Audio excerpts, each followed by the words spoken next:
Embaixador, posso apresentar o senhor aqui rapidamente para o pessoal saber quem é o nosso embaixador José Augusto Lindgren Alves? Olha, Dois ordens. o embaixador é de Niterói, entrou para a carreira diplomática em 1969. Eu tenho 50 anos que eu me formei.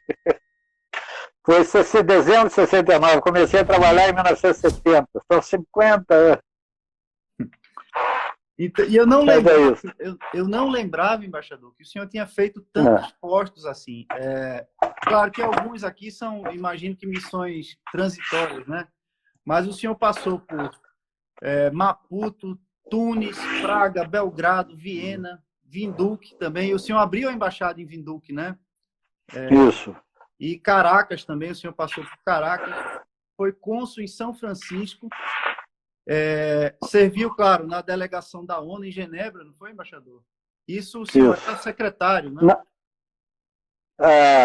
Olha, em Genebra, na verdade, eu não servi lá morando em Genebra. Eu servi em Nova York, na missão junto à ONU, em Nova York, e em função do meu trabalho lá em Nova York, eu era mandado também a Genebra desde 1984. Aí, enfim, a vida inteira eu fui a Genebra, mas eu não cheguei a morar em Genebra. Sim. Eu ia por longos períodos de 2 meses, 3 meses, mas não cheguei a morar lá. Eu morei em Nova York, trabalhando na ONU. E foi cônsul-geral em São Francisco, embaixador na Bulgária, embaixador na Hungria, embaixador na Bósnia, embaixada em Sarajevo, onde o senhor foi embaixador. O senhor terminou a carreira em Barcelona, que foi o posto em que coincidimos, né? Que foi 2013 a 15, a 16, não é, embaixador? Exatamente. 14, 15 e 16 que eu passei lá. Isso. Da metade de 2013 até metade de 2016. E tem uma curiosidade, depois de sair da aposentadoria, o senhor voltou ao mundo da diplomacia, assumindo o Instituto de Políticas Públicas de Direitos Humanos do Mercosul, né, embaixador? Cuja sede é em Buenos Aires. Isso eu já estava aposentado e houve uma vaga que cabia ao Brasil para chefiar o Instituto de Políticas Públicas sobre os Direitos Humanos do Mercosul, que é sediado em Buenos Aires. E aí me convidaram, perguntaram se eu aceitaria. E é claro que para mim foi um presente. Eu passei 1 ano e pouco numa cidade fantástica, né? Buenos Aires é uma cidade esplêndida. E continuei trabalhando com o assunto que eu mais gosto. Então, foi muito bom. Uhum. Eu posso ler seus livros, embaixador, para o pessoal saber um pouco do que o senhor escreveu? São as ordens. Você que é o dono da bola aí, rapaz. Eu sou convidado. O protagonista é o senhor. Eu queria só apresentar para as pessoas conhecerem um pouco enfim, da sua história, da sua obra. E aí a gente vai entrar vai aprofundar um pouco sobre a sua trajetória, embaixador.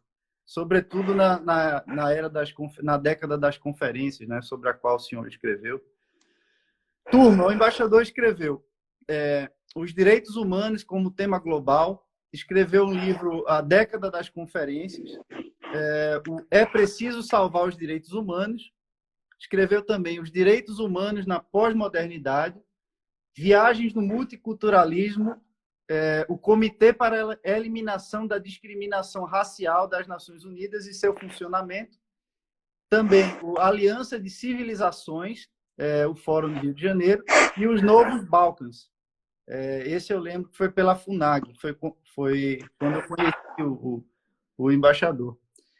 Embaixador, de onde é que veio o seu desejo de se tornar diplomata? Meu desejo é meio prosaico, mas enfim, eu conto a vocês. Bom, naquela época havia curso, eu estava terminando o curso médio, me preparando, em princípio, para fazer arquitetura. A grande onda na época era fazer arquitetura ou engenharia, algo assim. Mas aí me deu um estalo, eu achei que eu não gostava daquelas matérias, eu não tinha jeito para aquilo, né? Eu nunca fui muito bom de matemática, essas coisas de ciências exatas. Eu gostava das ciências humanas e fiz um teste vocacional que era muito bem feito na Fundação Getúlio Vargas, no Rio de Janeiro. Eu morava em Niterói, ia fazer esse teste lá no Rio. E na época não havia nem ponte, tinha que ir de barca para o Rio de Janeiro. E deu, o resultado que deu, em primeiro lugar disparado, era diplomacia. Eu mal sabia o que era isso. Mas lá mesmo, na Fundação Getúlio Vargas, eles me deram umas apostilas para ler o que era o Instituto Rio Branco, como era a carreira, e eu achei, olha, eu acho que é isso que eu quero. Então, comecei a me preparar seriamente para o vestibular e, enfim, consegui, passei e entrei na época a gente entrava para o Instituto Rio Branco. Agora as pessoas logo que passam no exame, são nomeadas diplomatas. Quando eu fiz o exame, não era assim, não. A gente entrava para o Instituto Rio Branco, tinha um curso de 2 anos, e depois de terminado esse curso, que tinha provas normais, podia ser reprovado, inclusive. Alguém depois reprovou, disso, curiosidade, alguém reprovou? Não, na minha turma, não, mas eu conheci gente que foi reprovada.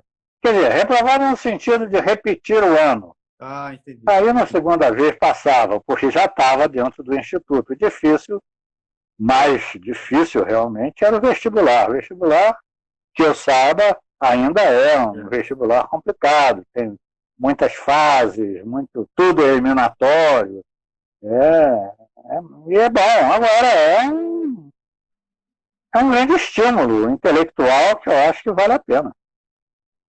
Eu gostei de ter feito esse exame e aí estou aqui. Agora já aposentado. E sua primeira lotação, como é que foi, embaixador?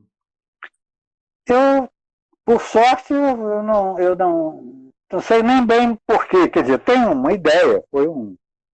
Fui convidado pelo chefe de um departamento que na época se chamava Secretaria-Geral Adjunta para a Europa Oriental e Ásia. E eu fui trabalhar na divisão da Europa Oriental. Era um trabalho interessantíssimo por várias razões. Quer dizer, primeiro, até para a gente se informar, era muito interessante, porque era a Europa Oriental, ou seja, o mundo comunista. Na época, aquilo eram regimes comunistas. E no Brasil nós tínhamos o regime militar, de direita. Então, ali a gente conseguia se informar sem ser chamado de subversivo, porque era parte do trabalho mesmo. E nessa divisão, a gente também era encarregado de preparar a participação do Brasil em feiras internacionais que ocorriam nos países da área. E eu já no primeiro ano da carreira fui mandado por uma viagem de um mês na Bulgária, e eu tinha 24, 25 anos, e fui chefe do pavilhão do Brasil na Feira Internacional de Plovdiv. Eu nem sabia direito onde é que isso ficava. Claro que quando fui já sabia, porque eu tinha montado a participação do Brasil lá. Mas eu me lembro que os colegas não conseguiam nem dizer, mas como é que é o lugar que você vai, Plovdiv? Eles nunca tinham ouvido falar. Eu passei a ter familiaridade com isso por causa do trabalho. Mas foi interessante, gostei muito. E aí tive outras feiras. Gostei muito do trabalho. E como é que o senhor caiu na área de direitos humanos, embaixador? Quando é que o senhor começou a se interessar por esse tema? Sem entrar ainda na parte de São Francisco, né, que foi acho que a parte mais interessante. Não, Não é a mais interessante. A parte mais interessante mesmo foi o começo da área. Não, foi a área, foi o começo mesmo do meu trabalho com direitos humanos. Sim. Isso já era, na época, conselheiro, quando fui trabalhar com direitos humanos. Eu já tinha servido em Viena, em Praga e em Tunis. Voltei para o Brasil, passei 5 anos trabalhando com África e adorei esse trabalho. E viajei no total fui a 26 países africanos. E gostei da experiência, não só pelo ar de aventura que aquilo tinha, mas era um trabalho muito interessante. O senhor passou aqui em Luanda na época, não? Como? O senhor passou aqui em Luanda na época, não? Conheceu Luanda? Sim, conheci Luanda quando estava, pouco depois da independência, quando estava com toque de recolher, havia guerra com FNLA e a UNITA, né? Eram os dois movimentos que faziam oposição ao MPLA, e era um momento extremamente difícil. Eu me lembro que era difícil arranjar comida, inclusive. Teve um momento até curioso, em que eu, numa segunda viagem que eu fiz a Luanda, também a serviço, fiquei hospedado na própria embaixada, e aí foi curioso porque a gente comia lagosta de café da manhã, no almoço e no jantar. No final a gente não aguentava olhar lagosta, mas tinha uma razão especial. Enquanto nos outros lugares lagosta era um prato de luxo, lá o que tinha ocorrido era que a então encarregada de negócios conseguiu trocar uma caixa de uísque por uma porção de lagostas que tinham sido pescadas na área, e graças a isso a gente se alimentou, porque não havia comida para a gente comprar. Era dificílimo. Tudo tinha que vir por avião, mas a gente não tinha ainda voos diretos do Brasil para Angola. Enfim, foi um período muito complicado.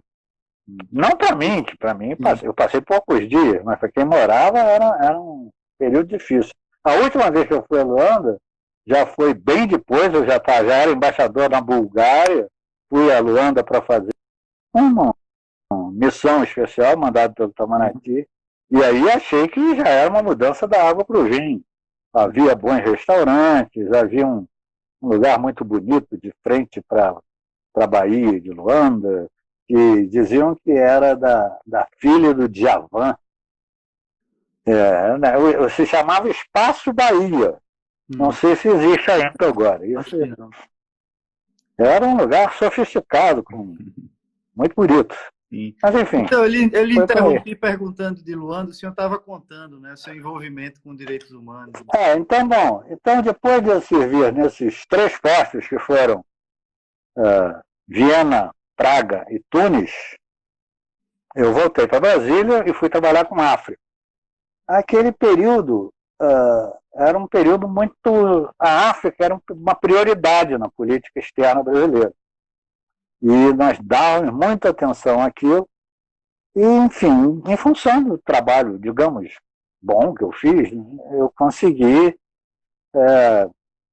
ter uma boa entrada no gabinete do ministro de Estado, e pedia, não ao ministro de Estado, mas a um dos seus assessores, pedir um posto. Eles perguntaram que posto eu queria. Eu, na época, eu dizia que eu queria ir para Paris, mas Paris eu não consegui. E aí me perguntaram o que você quer então? Eu, Nova York, ONU. Nunca imaginei que eu fosse conseguir. Consegui, fui para a ONU, em Nova York. E lá cheguei, já tinha acabado o período militar, era a fase de transição do governo Sarney. Eu cheguei na missão junto às Nações Unidas em março de 85. Eu já era, na época, conselheiro. Já tinha até sido chefe de divisão. E tive a impressão de que eu tinha mudado de profissão, porque o trabalho multilateral é tão diferente do bilateral que a impressão que eu tinha é que eu não estava entendendo nada. E realmente, de início, eu não entendia quase nada do que estava ocorrendo lá nas Nações Unidas. Mas havia duas possibilidades de temas que eu podia pegar para mim, de funcionários, de colegas que tinham sido removidos. Era a terceira comissão, que era encarregada de direitos humanos e temas sociais, ou a sexta comissão, encarregada de assuntos jurídicos. Mas na sexta comissão, vinha de Genebra para Nova York o embaixador Calero, que chefiava e entendia de tudo. Como ele entendia também da terceira comissão. Foi ele que me explicou tudo de ONU. Eu me lembro de uma conversa que nós tivemos à tarde, mas uma conversa que durou a tarde inteira. Ele me esclareceu todas as dúvidas e eu passei a entender, pelo menos eu sabia o que eu devia ler, o que eu devia procurar para entender o que estava em discussão em cada um dos itens da agenda. E aí resolvi ficar com a terceira comissão, onde eu praticamente fiquei não vou dizer de chefe, mas eu era o único que ia o tempo todo, eu tinha um assessor que ia comigo até. Na terceira comissão, a terceira comissão era meio malquista na época, porque era exatamente cuidar dos direitos humanos. Os direitos humanos, na época do regime militar, era uma coisa meio tabu, né? Porque, por motivos evidentes.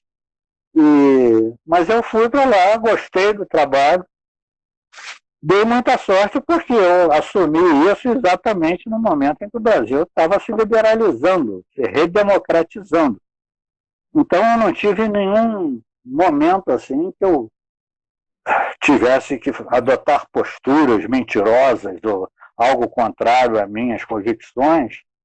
E gostei muito do trabalho, inclusive porque pela primeira vez eu senti que, digamos, uma atitude, um discurso, algo que eu fazia lá com relação à área de direitos humanos, tinha eco no Brasil positivo.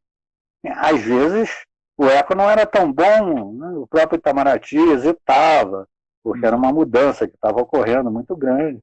Mas eu sentia que tinha utilidade realmente aquilo que eu estava fazendo, porque aquilo serviu até de inspiração para os deputados que trabalhavam na Constituinte. E isso, a longo prazo, levou à Constituição de 88, que é a nossa Constituição cidadã. Eu gostei muito desse trabalho. Eu comecei, portanto, a trabalhar dessa maneira, que eu acabo de escrever. Eu estava na missão junto à ONU, sobrou esse lugar, eu comecei a me interessar muito pelo tema, era uma espécie de desafio, e um desafio que eu encarei bem, consegui mudar algumas posições do Brasil, num sentido muito positivo, via que isso tinha efeito no Brasil, e me senti, digamos, praticamente útil do ponto de vista político para o processo de redemocratização brasileira. Isso me encantou. Então, quando eu tive que sair de Nova York, porque já tinha terminado o meu período, eu fui para Caracas, mas eu estava naquela fase da carreira em que você tem que fazer uma dissertação ou uma tese para o curso de altos estudos, para poder aspirar a ser ministro, ser promovido a ministro. E eu escolhi como tema exatamente as Nações Unidas e os direitos humanos. E fiz a minha tese sobre isso. Com isso, ao preparar a tese, eu fui obrigado a estudar muito. A preparação, você em breve vai encarar isso. Olha, é ótimo, não vale a pena. O mais difícil é definir a tese que você quer fazer. Mas depois que você define, você é obrigado a estudar muito. Muita mais. Você tem sempre que estudar, não tem jeito. Você vai de um posto para o outro, você tem que estudar um pouco sobre o posto que vai. E aí me interessei muito, fiz uma tese que passei, foi muito bom. Me lembro que, na época, o relator da minha tese era o então ministro do Supremo, Rezec, que depois ia ser ministro de Estado. E ele fez muitos elogios à minha tese e tal, eu gostei daquele negócio. E praticamente nunca mais abandonei o assunto. Quando Então, foi, mesmo que eu fosse para lugares diferentes, eu dava um jeito de fazer alguma coisa na área de direitos humanos. quando foi, Pode falar. quando foi que o senhor criou o Departamento de Direitos Humanos e Temas Sociais, embaixador? Pois é, isso foi continuando aí essa sequência de postos, etc. Eu, depois de Nova York, eu fui para Caracas. Quando estava em Caracas, me chamaram para um serviço. Era missão transitória. Agora é missão transitória? É agora. Eu acho que era serviço provisório que chamava, não é? Antigamente era serviço provisório. Para ir acompanhar o processo de independência da Namíbia. E lá fui eu. E foi uma experiência fantástica. Foi uma coisa linda ver o processo de independência da Namíbia. Eu me lembro até hoje o arrepio que eu senti, eu e Ed, né, que estava comigo, a gente era recém-casado, digamos, e ao ver no dia em que a Namíbia realmente ficou independente, a Namíbia era até então uma colônia da África do Sul. Nós vimos o processo da independência que culminou com a data, não me lembro mais precisamente qual, foi em 1990, e a celebração era no estádio de futebol de Windhoek, a capital, e nós vimos assim o pessoal todo cantando o hino do African National Congress, que era o partido de Nelson Mandela na África do Sul. Eles não tinham um hino na Namíbia. Então eles cantaram a música do partido do Nelson Mandela, e nós víamos a bandeira da África do Sul descendo de um lado e a da Namíbia subindo no outro, enquanto o povão cantava aquilo. Olha, foi lindo. Foi um momento inesquecível. Depois disso, eu voltei para Brasília e fui chefiar a divisão das Nações Unidas. Bom, aí eu estava... Não sei qual foi a sua pergunta. Foi quando o senhor criou o Departamento de pois bem, Direitos Humanos e Temas Sociais.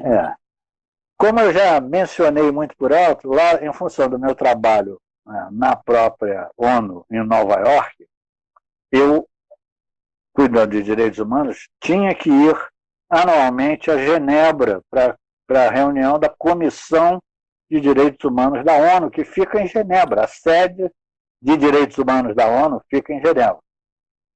E eu ia lá, passava um período eram 45 dias que durava a reunião. Enfim,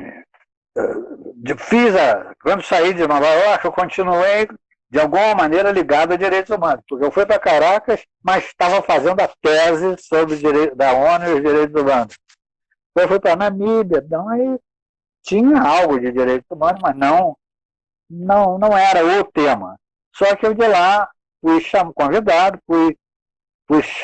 voltei para Brasília para chefiar a divisão das Nações Unidas. Aí o tema que chamava mais minha atenção era direitos humanos. Claro que há outros temas, a ONU cuida de praticamente tudo. Naquele preciso momento que eu estava chefiando a divisão das Nações Unidas, o Brasil tinha se candidatado e foi eleito para o Conselho de Segurança. Conselho de Segurança é algo tão avassalador que não dá para você cuidar daquilo junto com o resto.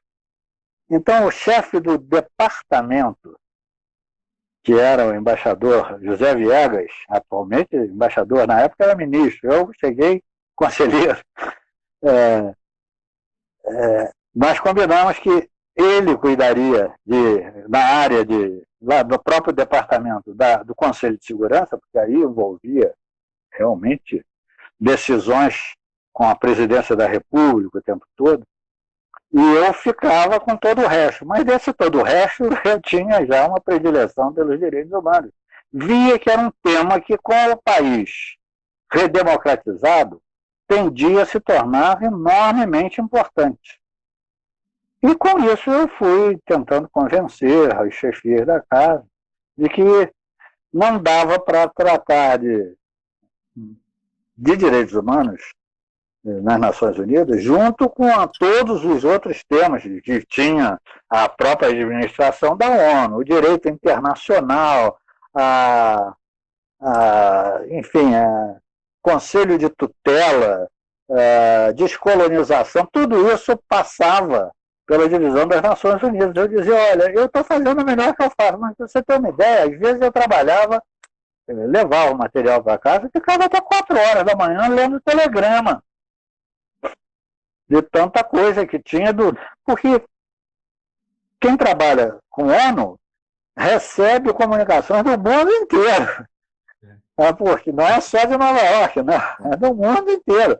Não se houver um conflito na Ásia, digamos, no Vietnã, ou em qualquer lugar desse. Isso vai também para a divisão das Nações Unidas. Só para ler aquilo tudo e tomar alguma decisão era um trabalho louco. E eu explicava, olha, na medida em que os direitos humanos estão se tornando crescentemente importantes, eu acho que a gente precisa ter uma unidade administrativa específica para isso. Eu comecei a falar nisso ainda no governo Itamar Franco. Criar uma coisa nova lá a partir de um nível que era o meu, saindo do ministro de Estado é tudo fácil, agora saindo de um chefe de divisão é mais complicado. Tem que convencer muita gente. Mas houve a mudança de governo, veio Fernando Henrique Cardoso, e ele indicava entre as suas prioridades, ele mostrava a mão assim, sobre as suas prioridades, uma delas era direitos humanos. Eu aproveitei isso e consegui empurrar a ideia até do próprio gabinete para a criação de um departamento específico para direitos humanos e temas sociais. E consegui finalmente que o novo departamento fosse criado em 95. E eu acabei ficando lá relativamente pouco tempo, fiquei em 95 e 96, 96 eu segui para São Francisco. Tá certo. Qual foi, embaixador, o momento mais desafiador na sua carreira? Essa foi uma pergunta que me mandaram e eu achei interessante também. Teve algum momento difícil, duro? Olha, eu posso até ir seguindo com essa explicação, porque eu estava falando da criação do departamento. Quando você cria um departamento novo no Ministério, você enfrenta várias resistências de colegas. Não foi nada muito grave, mas, enfim, tive assim, que enfrentar algumas resistências. Daí eu fui para São Francisco.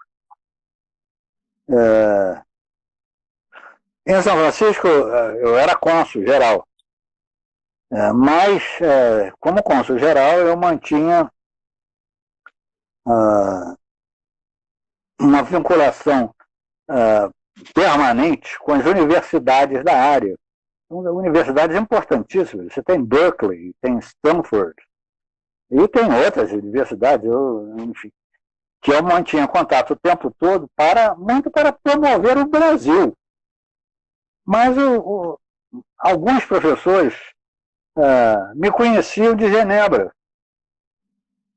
Eram ou membros de organizações não governamentais, ou professores das universidades americanas, que tinham me visto atuar em Genebra e foram me procurar no consulado e me convidaram para falar da aula de direitos humanos. Eu dei aula em Stanford.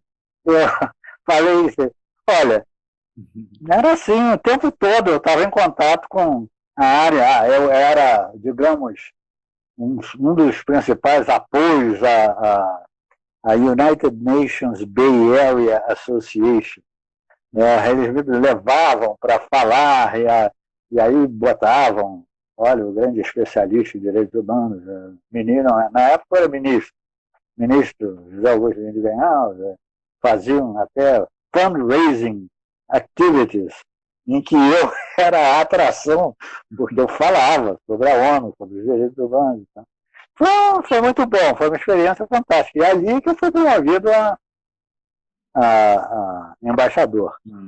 Mas eu acho que é difícil me lembrar de todos os detalhes, mas um momento certamente desafiador não foi só comigo, foi um momento de grande desafio, foi profissional. Como diplomata, foi quando o Brasil participou da Conferência Mundial de Direitos Humanos em Viena, em 1993.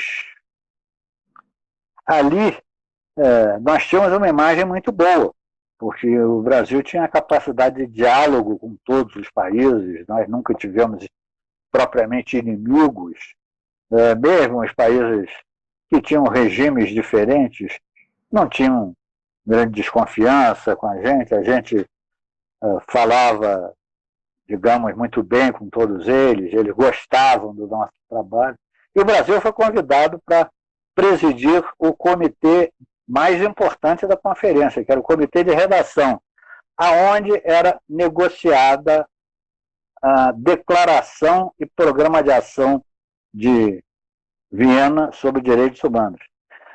Ali, olha, para vocês terem uma ideia das dificuldades, quando a conferência começou, até a expressão direitos humanos estava entre colchetes, porque nem todos os países aceitavam essa ideia.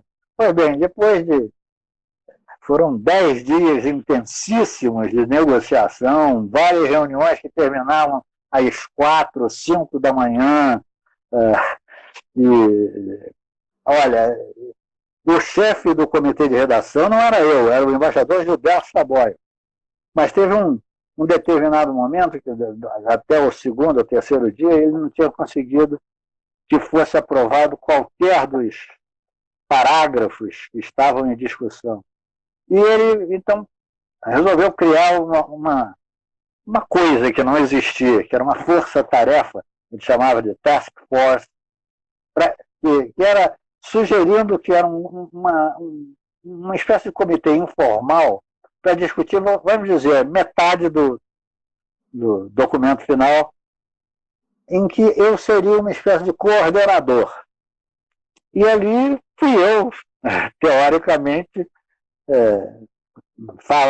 chefiar um órgão que não existia oficialmente, e comecei a fazer uns encontros, convocar para discutir determinados parágrafos algumas delegações mais interessadas.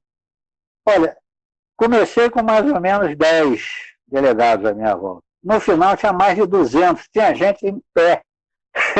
A gente, de tanta vibração que teve, porque a gente conseguiu aprovar muita coisa. Um momento que eu nunca esqueço dessa conferência, que, por exemplo, tinha um determinado parágrafo em que a grande briga era Grã-Bretanha, o Reino Unido, de um lado, e do outro lado o Irã. Eles estavam com relações rompidas.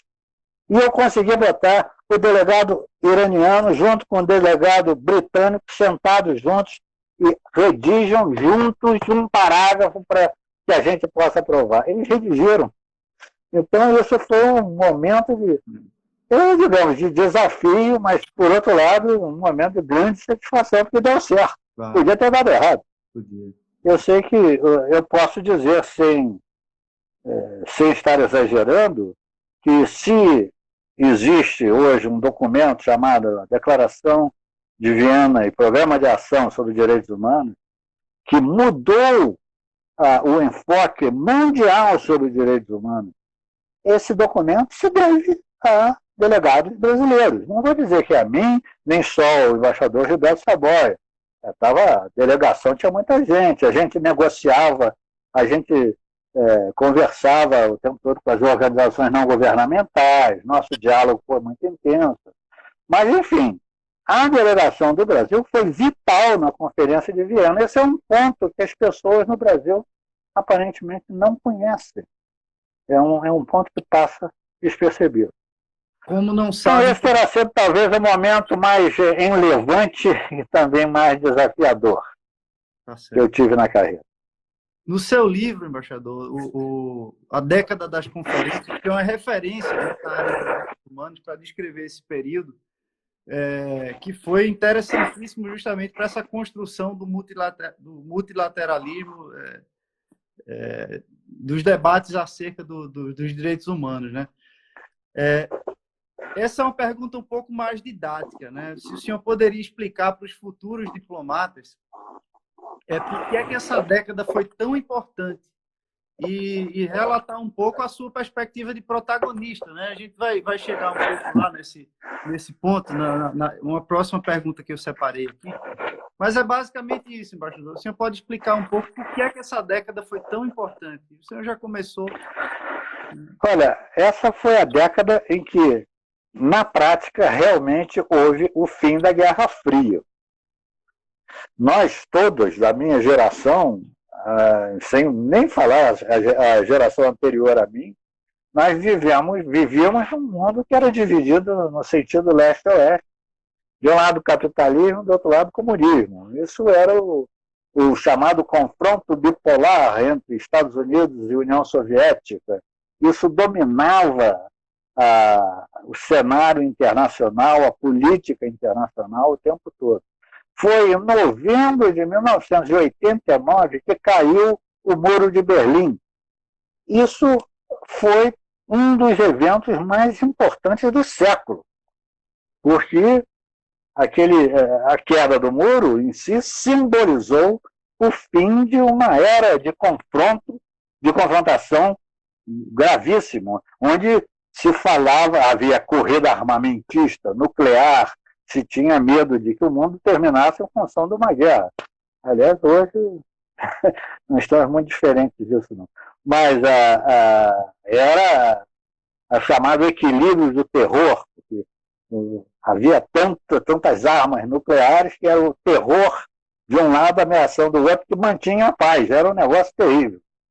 E em 89, em novembro de 89, caiu o Muro de Berlim, terminou a Guerra Fria, e no início da década de 90, realmente, em 1990, é que o mundo, digamos, respirou mais aliviado. Acabou aquele período de tensão. Nós agora podemos pensar em desenvolvimento, em consolidação de democracia. Foi aí que surgiram com força extraordinária os chamados temas globais. Temas globais, os mais visíveis, os mais importantes, são o tema do meio ambiente, que é global até por natureza. Falar de natureza em meio ambiente é quase que enfim, uma repetição. Mas é evidente que esse tema ganhou uma força extraordinária, porque se viu que não é um Estado sozinho nunca que vai resolver os problemas ambientais. É essencial haver a cooperação internacional para tentar reparar os danos causados pelo homem na natureza. O outro tema era o tema dos direitos humanos, que foram vitais, inclusive, para a derrubada dos sistemas totalitários e autoritários, fossem eles de esquerda e de direita. E, em função do fim da Guerra Fria, digamos, da força que a ideia de direitos humanos e de democracia ganhou em todo o mundo, que vários regimes ditatoriais se abriram e se tornaram novamente democráticos, se tornaram pela primeira vez democráticos. Isso ocorreu, já estava ocorrendo no Brasil desde antes, né? Você atingiu seu ápice em 88 com a Constituição, mas nos outros países da América Latina, que também tinham um regime militar, mas isso se espalhou pelo mundo inteiro. Você tinha ditadores de esquerda e de direita em diversos lugares do mundo, e todos passaram a acreditar na democracia como o caminho melhor para se continuar em busca de entendimento para conseguir desenvolvimento no melhor sentido. Os direitos humanos, então, ganharam uma força extraordinária, e daí a Conferência de Viena. Então, eu já falei, meio ambiente foi a conferência, primeira grande conferência da década. Antes houve uma conferência em Nova York sobre os direitos da criança, que também teve sua expressividade, mas ela foi basicamente uma conferência para promover a nova convenção que havia sobre os direitos da criança. A primeira grande conferência foi a Conferência do Rio de Janeiro sobre meio ambiente. A segunda grande conferência foi de Viena, sobre direitos humanos, da qual eu já falei, inclusive, sobre a participação brasileira. Uhum. A terceira foi a Conferência do Cairo sobre população, o tema populacional, que ganhou uma outra dimensão também. Em 95, houve duas conferências importantíssimas. Uma chamada, era a primeira conferência mundial sobre desenvolvimento social. Não era desenvolvimento econômico, era desenvolvimento social. E dali que surgiram noções como, hoje em dia se usa a palavra horrorosa, que é empoderamento, mas enfim, deu-se um novo sentido à ideia do desenvolvimento. O desenvolvimento não adianta ser só econômico, tem que ser social, senão só serve para enriquecer pequenos grupos. E houve a Conferência Mundial sobre a Mulher, Conferência de Beijing, de Pequim, em 1995. Em 96 houve o que, para mim, foi a última dessas grandes conferências, que foi a Conferência de Istambul sobre assentamentos humanos, a Habitat II. Enfim, foi uma sequência de conferências muito próximas, né? Só havia, no máximo, um ano entre uma e outra. No caso, em 95, houve duas, né? Que houve a Cúpula do Desenvolvimento Social e a Conferência da Mulher em Pequim. E o dado que me levou a escrever o livro, em primeiro lugar, foi o fato de eu, em função da criação do departamento e do trabalho que eu já tinha antes na área das nações, da divisão das Nações Unidas, eu fui delegado em todas elas. E fui o encarregado, sobretudo, da preparação do Brasil para essas conferências. Né? O processo preparatório exigia muitas reuniões com organizações não governamentais, movimentos sociais, etc. E eu tive essa experiência. E eu acho que talvez eu tenha sido o único diplomata brasileiro que tive essa sorte de, por razões funcionais, participar de todas. Então, eu pude ver que o elo que unia todas essas conferências era a questão dos direitos humanos. Porque os direitos humanos se tornaram, desde a Conferência de Viena, sobretudo, de 93, não um objetivo a ser alcançado. Eles se tornaram um instrumento para se conseguir os objetivos nas outras áreas. Daí se falar na transversalidade dos direitos humanos, que passaram a ser, digamos, observados em todas as áreas que se refletem na sociedade, na vida social.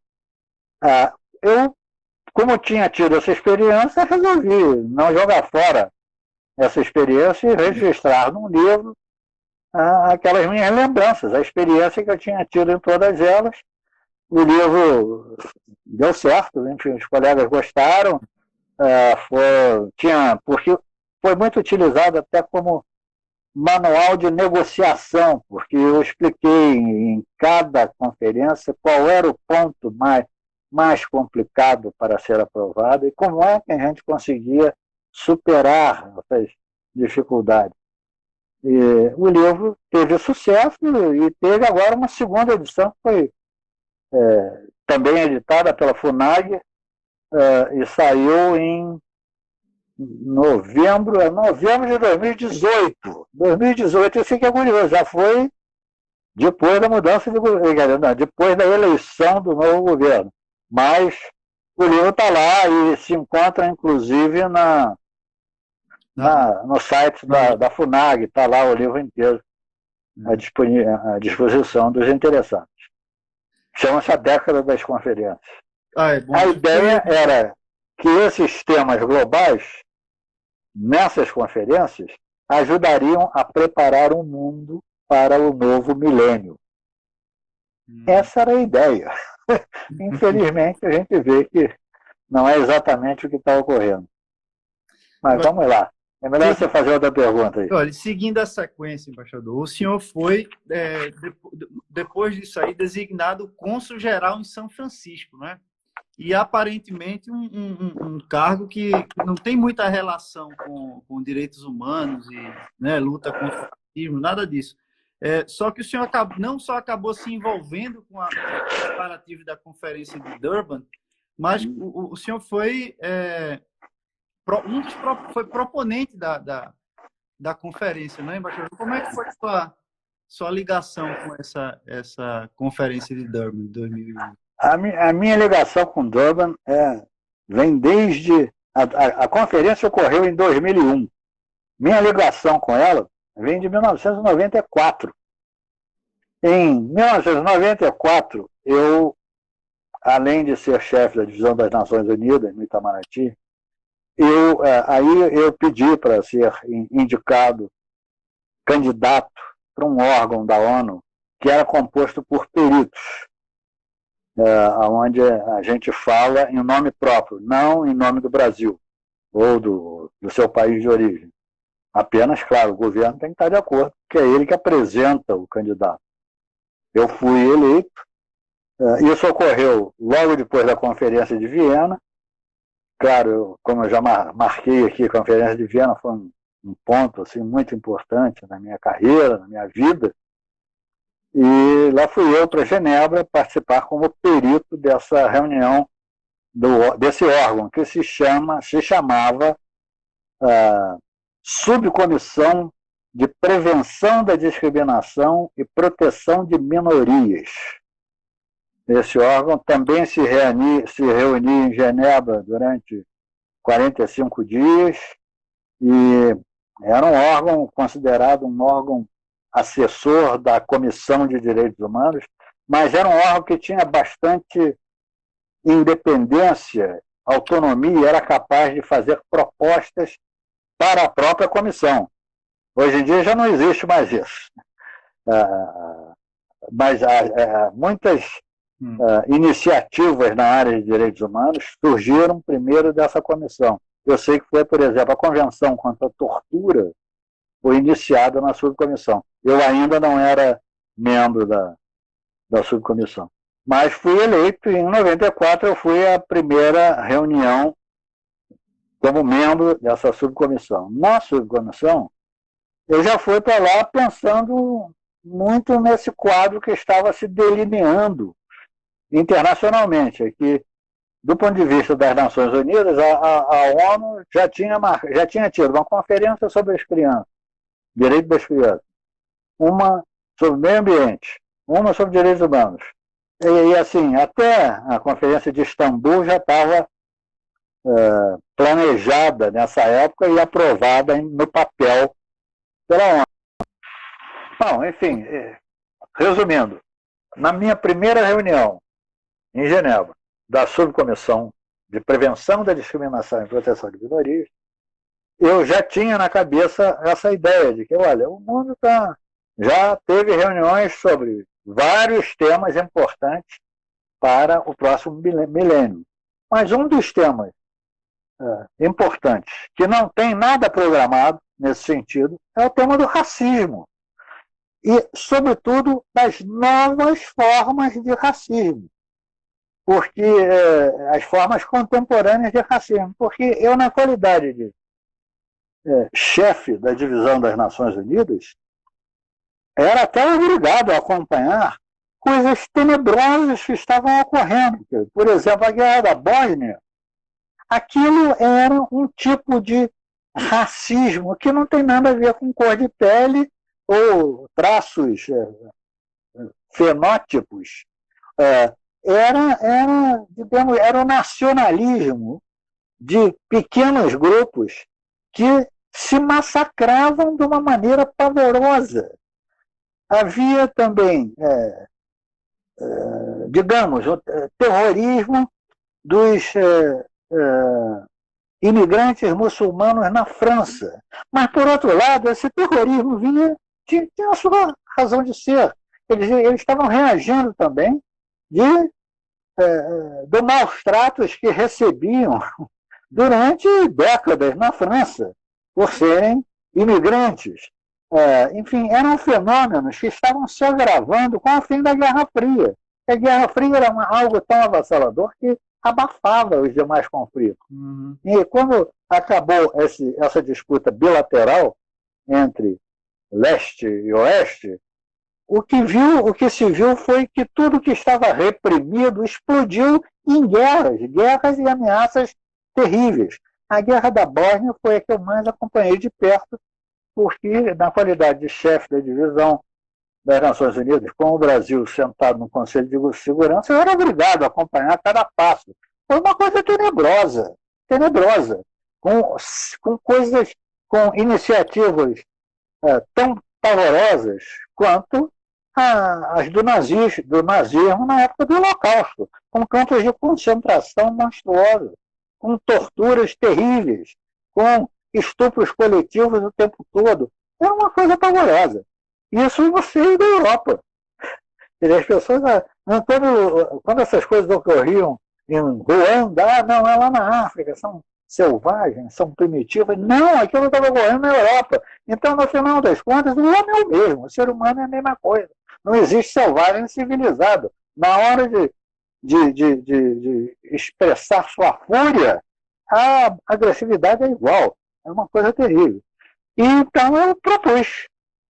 Primeiro falei com os colegas que eu tinha conhecido naquela reunião, olha, eu acho que o mundo precisa ter uma conferência para tratar desse fenômeno novo, que são o racismo tradicional que continua, e ao contrário, vem se manifestando em novas formas de agressividade. E tem outras formas que estão se colocando agora como formas contemporâneas de racismo, que o mundo tem que inventar uma maneira pensar numa maneira de lidar com isso. E era exatamente o racismo que não era, não tinha nada a ver com raça no sentido tradicional da palavra. Sabemos que isso está ultrapassado, mas não tinha nada a ver com cor, não tinha nada a ver com... Era assim... No fundo, isso já tinha ocorrido no nazismo, né? Porque não havia raça judia, mas era racismo que levou ao Holocausto, aquela coisa terrível. Eu propus aos colegas, fiz um discurso em meu próprio nome, propondo essa ideia, vi que a reação de todos tinha sido positiva, preparei um projeto de resolução, consegui o copatrocínio de todos, menos um, mas esse um também não ficou contra, não. Então, todos os colegas endossaram, e a ideia era exatamente fazer uma conferência ainda na década de 90 para tratar dos novos desafios do racismo. O racismo, xenofobia, formas contemporâneas de intolerância que estavam se multiplicando, etc. Isso foi aprovado na subcomissão, seguiu para a Comissão de Direitos Humanos, na comissão foi aprovado também no mesmo ano, e dali foi para a Assembleia Geral da ONU, que é o órgão que decide mesmo tudo, é a Assembleia Geral. E na Assembleia Geral o assunto empacou. Eu não estava mais participando, eu só participei da parte lá da subcomissão. Mas aí eu soube de longe, porque eu sabia que ia dar algum problema, porque antes, quando se pensava, por exemplo, em meio ambiente, e, enfim, destruição ambiental, em geral, isso era culpa do terceiro mundo. Quando se falava em violações de direitos humanos, os países ou eram os comunistas de um lado, ou eram os países da América Latina e países em desenvolvimento do outro. E aí tudo era fácil de provar. Agora, racismo não era a área, digamos, preferencial da América Latina, nem da África, nem da Ásia. Era da Europa e dos Estados Unidos. E aí o assunto ficou muito mais complicado. O resultado é que na Assembleia Geral levaram vários anos para aceitar a ideia da conferência. Eles aceitaram a ideia, mas tomar a iniciativa de marcar lugar e data e etc., demorou muito. Por isso, a conferência que eu mesmo tinha proposto, lá na primeira iniciativa, que fosse na África do Sul, exatamente pelo símbolo que a África do Sul representava depois do fim do apartheid, na África do Sul, já na época de Mandela livre, isso se manteve, mas a conferência só pôde se reunir realmente em 2001. Então, a minha ligação com a conferência vem desde a primeira ideia, enfim, eu tenho orgulho de dizer isso, foi minha. E a partir daí, claro, ganhou apoio de grupos regionais, o grupo africano sentiu que também valia a pena, o grupo latino-americano também apoiou. As resistências maiores foram localizadas nos países mais desenvolvidos, mas acabou saindo. A conferência, como você sabe, ocorreu em 2001, foi uma conferência dificílima, teve problemas... Também, né, embaixador? O ano também, né? O ano de 2001, né? Logo depois... Pois aí o negócio foi complicadíssimo, porque, primeiro, durante as negociações, os Estados Unidos abandonaram a reunião. Como sempre, Israel se retira, os Estados Unidos se retiram também. É uma coisa terrível, por causa do problema da Palestina, sempre complicado. Então, e depois houve o complicador maior de todos, foi quando terminou a conferência, e logo em seguida houve o atentado em Nova York e Washington, do 11 de setembro, que destruiu o World Trade Center em Nova York, uma ala do Pentágono, o maior atentado terrorista que os Estados Unidos tiveram. Eu acho que o único grande momento de guerra que ocorreu no seu território, e aquilo, digamos, quase que ofuscou a conferência para o mundo em geral. Mas isso eu acho muito bom. É que, para o Brasil, a conferência foi importantíssima, porque ali o movimento negro brasileiro, que esteve maciçamente representado em Durban, pôde se expressar muito mais e pôde se articular com os demais movimentos negros do continente, e a luta para superar o racismo que existe também no Brasil ganhou um novo ímpeto. Ali, desde então, o movimento negro ganhou até um documento, que é o documento final de Durban, e serve de inspiração às suas posições e ajuda na sua luta. Então, esse tipo de contribuição me dá muito orgulho. Que bom, embaixador. O senhor foi membro do CERD, né, que é o Comitê da Eliminação da Discriminação Racial, por 16 anos, que é também... o senhor era perito, né, embaixador? A título pessoal também, como no outro caso. E eu lembro, quando a gente estava lá em Barcelona, o senhor tinha sido eleito, eu acho, não sei se a 8ª vez seguida, o mais votado do... Era isso ou não? Eu fui eleito 4 vezes. Eu tive 4 mandatos. Mas primeiro deixa eu explicar o que é o CERD. O CERD é o mais votado, né? Era sempre o mais votado no negócio. Isso aí também não é uma eleição como de presidente ou de deputado que a gente vá Agora, a gente também faz a campanha para ser eleito, mas o grande fato é que eu tinha um bom nome. E isso ajudou. A campanha era feita pelos colegas, tanto em Genebra como em Nova York. A reunião que elege os membros do Comitê para a Eliminação da Discriminação Racial ocorre em Nova York e quem participa são os estados partes da Convenção para a Eliminação da Discriminação Racial, que foi a primeira grande convenção de direitos humanos adotada em 1965. E, enfim, eu fui o primeiro brasileiro que se candidatou a esse órgão. A Convenção para a Eliminação da Discriminação Racial diz nos seus parágrafo 8º, se não me engano, que o próprio texto da Convenção diz que será estabelecido um comitê composto de peritos para atuar de acordo com sua própria consciência, sem representar os respectivos estados, cuja função essencial é acompanhar a aplicação da Convenção pelos estados partes e pelo mundo. Eu fui eleito pela primeira vez em 2002.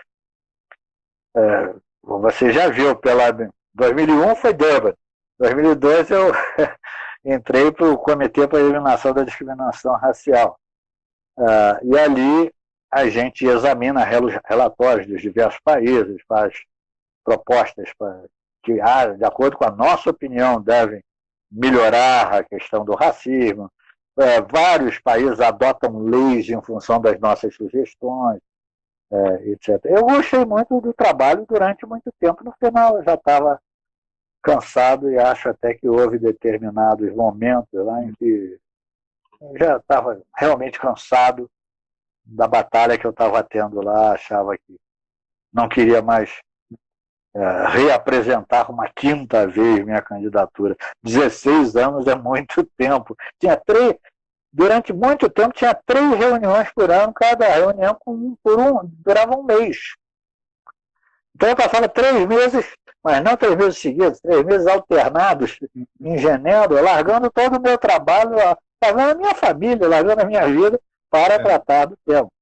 Isso é muito bom, muito prestigioso, mas a uma certa altura a gente também cansa. Você pode ver que eu não tenho mais a mesma idade que os colegas que estão aí assistindo, ou futuros colegas, terão. E coincidiu, embaixador, com o ano da sua aposentadoria, não? O seu último mandato? Não, depois de aposentado, eu ainda tive mais um ano, não, tive 2 anos ainda de mandato.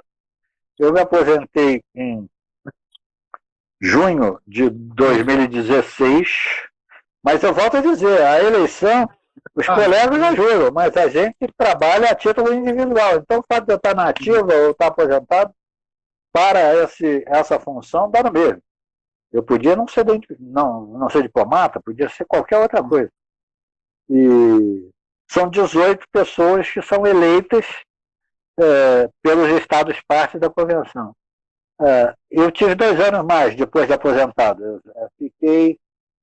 Em 2016 foi o ano que eu me aposentei, tive ainda 2 reuniões em 2016, depois o ano de 2017 todo eu ainda estava no CERD, no Comitê para a Eliminação da Discriminação Racial. E só em 2018. O senhor chegou a coincidir na direção do IPPDH com o CERD também, não foi, embaixador? Também. Uhum. Eu deixava, eu saía, enfim, eu tinha que cumprir essas coisas, gostava, claro. A gente não é nem remunerado, o trabalho é pro bono, a gente não recebe salário ou dinheiro, recebe diárias para poder pagar o hotel, comida e etc, e recebe a passagem. Senão também pagar do próprio bolso ia ser demais. Mas foi um trabalho que eu gostei de fazer e você vê que eu tenho um interesse muito grande no tema e na luta contra o racismo, seja no Brasil, seja no resto do mundo. Então, estou sempre mais ou menos sintonizado no assunto. Uma pergunta mais leve agora, embaixador. Qual foi o posto onde o senhor foi mais feliz? O senhor mais Olha gostou? aqui, eu acho muito difícil responder essa questão. Porque eu posso dizer, sobretudo aos colegas que vão ser diplomatas, ou estão começando a carreira, ou ainda vão fazer concurso, é que para a gente ser feliz num posto, não é necessário que o posto seja aquela coisa espetacular, Helena Rubinstein, etc., que se imagina. Olha, eu adorei Barcelona, uma cidade fantástica, e fiz amigos como você e outros colegas que permanecem amigos meus até hoje. Agora, acho que o posto mais interessante foi Nova York, mas por causa da ONU. Por causa da ONU. Não pela cidade. A cidade é fantástica. Agora, quando eu vou lá de turista, eu não acho nem tanta graça assim. Eu gostava mesmo do trabalho na ONU. Se você pensar, os postos que eu mais gostei são os postos onde eu mais fiz amigos locais. Então, se você me perguntar hoje, qual é o posto que eu mais sinto saudade, os dois são nos Balcãs. Foram a Bulgária e a Bósnia. Na Bulgária eu tinha amigos de todos os níveis, desde o meu barbeiro até o primeiro-ministro. Eu fiz amigos de todos os níveis. Eu frequentava a universidade que dava aulas de português, e aí eu era bem acolhido, era um momento encantador. Então é um país que não é um país importante, é um país pobre, um país para a Europa dos menos importantes, mas eu gostei muito por causa dos amigos que fiz. Então isso compensa. Pude fazer um bom trabalho, sobretudo de divulgação cultural, ajudei a promover o comércio, gostei disso tudo. Não há comparação entre Sófia, por exemplo, e Barcelona. Barcelona vai de 10-0, 20-0 sobre Sófia, mas eu gostei, no mínimo, tanto quanto de Barcelona, por causa das amizades que fiz. O mesmo ocorreu com a Bósnia. Na Bósnia eu ainda tive esse fato peculiar, é que eu fui o primeiro brasileiro a fazer alguma coisa lá. Eu cheguei, saltei do avião, por sorte já tinha um rapaz que tinha ido antes de mim, um oficial de chancelaria, e eu tinha dado umas orientações a ele, o que ele deveria fazer até a minha chegada. E disse, olha, o essencial é você alugar um carro, um motorista e uma pessoa que me sirva de intérprete. Era isso, eu não tinha mais nada. A partir dali, a sensação de que eu estava construindo tudo. Então, foi muito bom abrir a embaixada na Bósnia. Está lá, a embaixada continua, eu continuo amigo do pessoal que trabalhou comigo, tal como eu continuo amigo com o pessoal que trabalhou comigo em Barcelona. Sinto saudades. Aí tem outra coisa que isso poucas pessoas sabem. Os países balcânicos são lindos. Do ponto de vista da natureza, são... Bom, para falar com você é tranquilo, porque eu comparo o que era a antiga Iugoslávia com o que é a Espanha ainda hoje, graças a Deus. Espero que não acabe. Porque cada província tem uma característica, uma personalidade própria, uma comida própria, uma língua própria. Isso é uma coisa fascinante. Isso era a antiga Iugoslávia. Eu acho que das coisas, dos acidentes mais trágicos para mim, do ponto de vista, inclusive político, do século XX, foi o fim da Iugoslávia. A Iugoslávia era um país socialista, mas era um país de fronteira aberta, era um país que terá tido lá, eu não peguei, mas parece que De início, teve períodos muito difíceis de implantação do que eles chamavam de comunismo, mas depois eles nem gostavam de ser chamados de comunistas. Não tem nada a ver com, era completamente diferente. Era um país que tinha, basta dizer que a Iugoslávia recebia mais apoio dos Estados Unidos, financeiro, do que toda a América Latina. Então, eu tenho muita pena, né? Eu tenho muita pena de que isso tenha acabado. Por isso eu ficava preocupado lá na Espanha com o nacionalismo catalão. Claro, eles terão lá suas razões, mas a mim me dava muito medo de ocorrer algo parecido. Embaixador, eu posso abrir para uma pergunta ou duas aqui do pessoal que está presente, para prestigiar também quem está assistindo. Enquanto isso, tudo bem, só quero que você me diga quanto tempo mais, o quê? 10 minutos?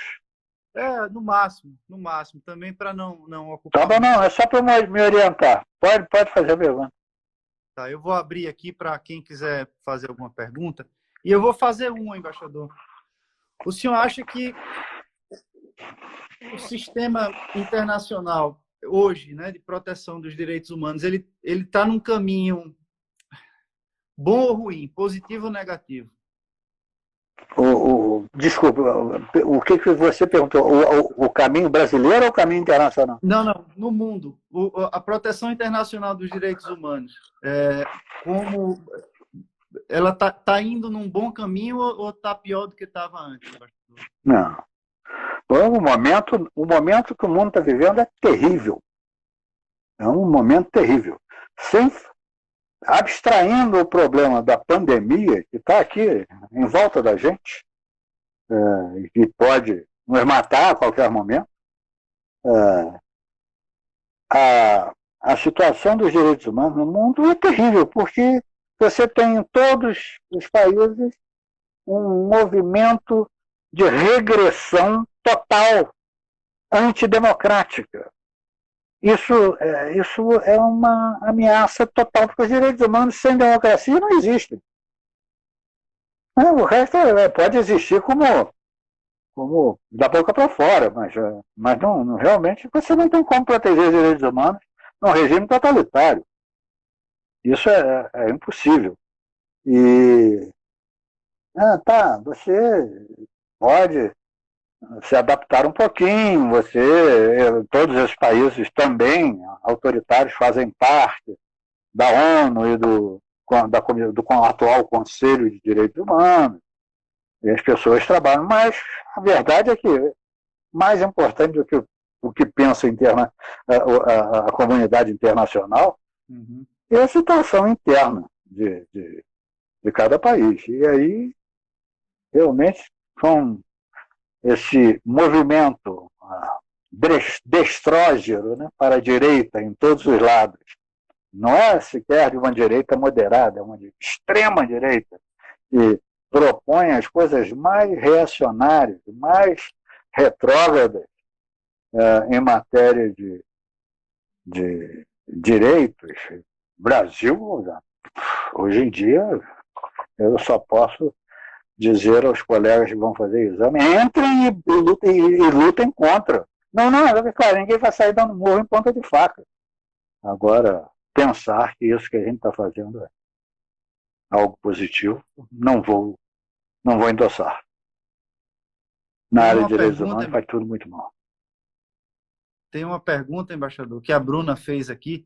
Se o senhor teria algum conselho, né, para os jovens que são aspirantes à carreira e querem seguir na área de direitos humanos?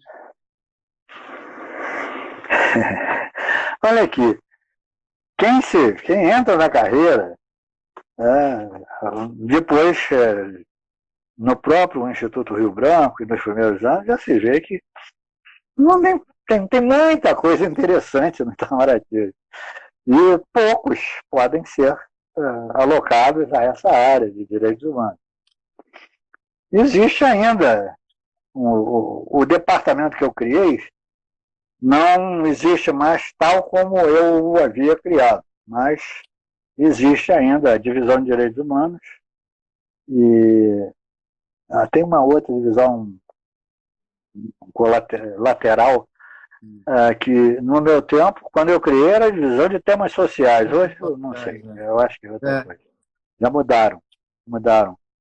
E teriam que tentar se colocar nessas divisões do Departamento de Direitos Humanos. Ou, mas eu acho que a área é essa. Teriam que, mas isso cabe pouca gente nisso. Cabe pouca gente. Direitos humanos é algo que você acompanha, é o que eu vi de meu caso. Eu tratei especificamente de direitos humanos quando estava em Nova York. O resto, eu tinha outros trabalhos, mas gostava tanto de direitos humanos que também dava um jeito de participar de alguma coisa na área de direitos humanos. Mas não quer dizer que eu tenha dedicado a minha carreira inteira só a isso desde 85. Não. Eu, como embaixador, estava nas relações bilaterais Brasil-Bulgária, Brasil-Bósnia, Brasil... eu trabalhei com você, Marcílio, no consulado em Barcelona, era completamente diferente. O trabalho consular, hoje, é um trabalho importantíssimo. Hoje, que eu digo, peguei o período já com o Marcílio. Marcílio foi meu braço direito no consulado em Barcelona, porque o Brasil braço antes era um país de IME. Braço esquerdo, né? Bom, não sei. Também. Mas a verdade é que o apoio aos brasileiros no exterior, hoje em dia, é um trabalho fundamental. Antes, quando eu comecei a carreira, não se gostava tanto de consulado porque era mais um trabalho burocrático. Agora não. Agora você vê brasileiros que precisam de você, que precisam do seu trabalho. Então, a assistência brasileira é fundamental. Então, enfim, a mil áreas. E você, ao prestar assistência brasileira, você também está trabalhando com direitos humanos. Se você trabalhar na área do meio ambiente, você também vai ter uma vertentezinha ligada a direitos humanos. Então, não pensem que apenas a divisão de direitos humanos cuida do assunto. Essa cuida, digamos, do Conselho de Direitos Humanos em Genebra. No meu tempo era, sobretudo, a comissão, que mudou de nome e de hierarquia. Mas você pode se dedicar a direitos humanos em muitas outras áreas da diplomacia. Verdade. Embaixador, muitos elogios aqui à conversa. Muitos aqui. Se eu for ler todos, vai ficar mais uma hora aqui. Tem alguém que tem uma coisa escrita aqui. Você tive algum contato com o Sérgio Vieira de Mello? Eu tive. Pouco, muito pouco. Eu conheci pessoas. Estão me perguntando aqui, está escrito, embaixador, se eu tive, durante o seu trabalho com a ONU, se o senhor teve algum contato com o Sérgio Vieira de Mello. Pouco, porque ele foi alto comissário para direitos humanos só alguns meses. Logo em seguida ele foi para Iraque, né? Foi para o Iraque, para a missão das Nações Unidas no Iraque, coitado, lá faleceu tragicamente num atentado horroroso que houve por lá. Eu conheci apenas de cumprimentar. Eu sei que ele era uma pessoa muito querida por todos os que trabalhavam com ele e teve um papel muito importante como funcionário da ONU em diversos lugares tensos, né? Começando por Timor. Eu acho que ele foi vital para a independência de Timor-Leste. Ele esteve inclusive na Bósnia também, como chefe da representação da ONU. Enfim, ele teve um papel extraordinário. Terminou tragicamente com um atentado terrorista horroroso, que deu um filme agora até interessante. Embaixador, finalizar com uma pergunta leve também.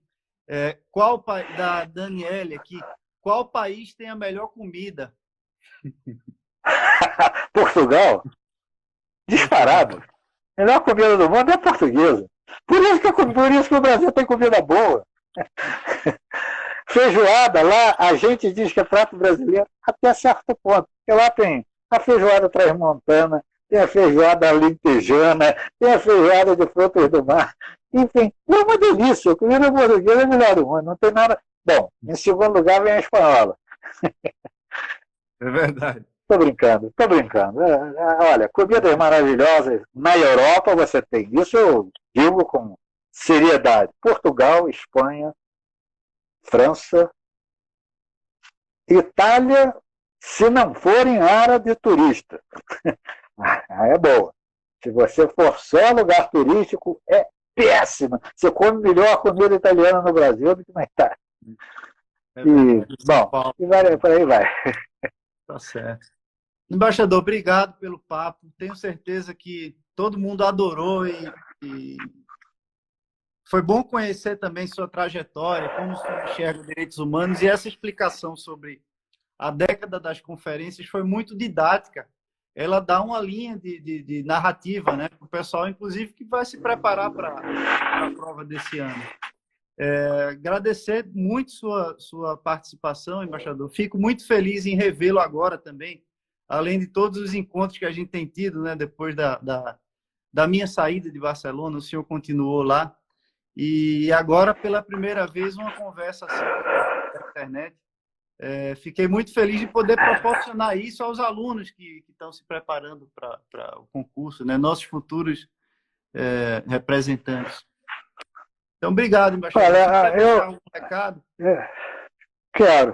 Quero sim. Eu diria aos que estão se preparando para o vestibular e para os colegas que já estão na carreira, começando ainda, eu entrei para o Itamaraty num momento também complicado. Era ainda regime militar. Para vocês terem uma ideia, eu estava na metade do curso do Instituto Rio Branco, quando houve o AI-5. Isso realmente complicou. A gente passou a ter não vou dizer vergonha, mas a gente não se sentia muito bem representando o Brasil, aquele Brasil naquele momento. Eu acho que o Brasil está vivendo um momento dificílimo. Não é só o Brasil, já falei, é um momento que é difícil no mundo inteiro. Mas o que nós temos que encarar é que o Brasil já teve, até muito recentemente, posições esplêndidas na área internacional. E eu espero que esse momento que a gente está vivendo seja um breve interregno e que a gente volte ao fulcro de nossa atuação como um país capaz de negociar construtivamente e, sobretudo, um país capaz de valorizar o sistema multilateral. O multilateralismo não tem nada a ver com esse globalismo que estão falando aí, uma bobagem, que é algo para destruir as soberanias dos Estados. Não, os Estados continuam soberanos, exercem seu poder soberano dentro do território nacional e precisam de cooperação internacional, porque o mundo está cada vez mais interligado. Então, essa mensagem que eu gostaria que todos tivessem na cabeça ao começar a carreira. Sobretudo, não façam, depois de formados, algo que realmente viole suas convicções. Isso eu nunca fiz. É isso. Subindo aí um monte de coraçãozinho, embaixador. Isso são as pessoas clicando no coração. Aqui tem um coração do lado e eles estão clicando aí no coração. Que bom, estou vendo. Está bonito isso aqui. Um chuvisco de corações.